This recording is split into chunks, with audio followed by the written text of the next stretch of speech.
ಪರ್ಕಳ ಶ್ರೀ ಮಹಾಲಿಂಗೇಶ್ವರ ಮಹಾಗಣಪತಿ ಶ್ರೀ ಮಹಿಷಮರ್ದಿನಿ ದೇವಸ್ಥಾನದ ಪುನಃ ಪ್ರತಿಷ್ಠೆ ಬ್ರಹ್ಮ ಕಲಶಾಭಿಷೇಕ ಪ್ರಯುಕ್ತ ಪುಣ್ಯಾಹ ವಾಚನ ಘನಯಾಗ ವಿಶೇಷ ಶಾಂತಿ ಹೋಮ ಶ್ರೀ ಮಹಾಲಿಂಗೇಶ್ವರ ದೇವರಿಗೆ ಕಲಶಾಭಿಷೇಕ ಬ್ರಹ್ಮ ಕಲಶಾಭಿಷೇಕ ಸೇರಿದಂತೆ ಉತ್ಸವವು ಪಾಡಿಗಾರ ಶ್ರೀನಿವಾಸ ತಂತ್ರಿ ನೇತೃತ್ವದಲ್ಲಿ ನಡೆಯಿತು.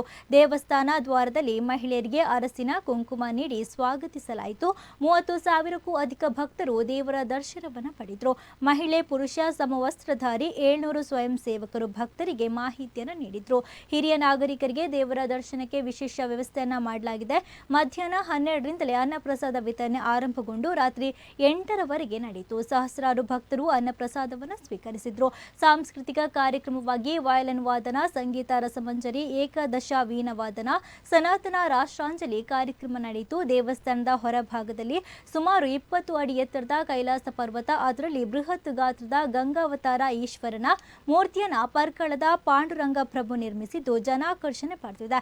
ಎದುರಿನ ಶಿವಲಿಂಗವು ಗಮನ ಸೆಳೆದಿದೆ.